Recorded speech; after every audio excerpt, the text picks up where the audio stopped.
بسم الله الرحمن الرحيم.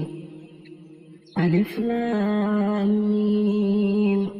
ذلك الكتاب لا ريب فيه هدى للمتقين الذين يؤمنون بالغيب ويقيمون الصلاة ومما رزقناهم ينفقون والذين يؤمنون بما أنزل إليك وما أنزل من قبلك وبالآخرة هم يوقنون أولئك على هدى من ربهم وأولئك هم المفلحون.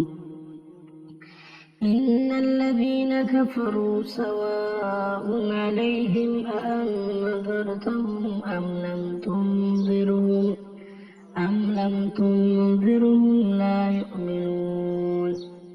ختم الله على قلوبهم وعلى سمعهم وعلى أبصارهم غشاوة ولهم عذاب عظيم.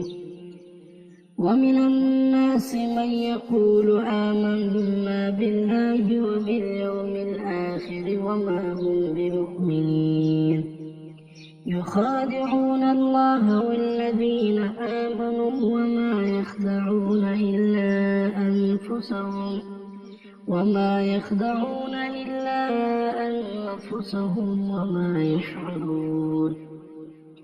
في قلوبهم مرض فزادهم الله مرضا ولهم عذاب أليم بما كانوا يكذبون.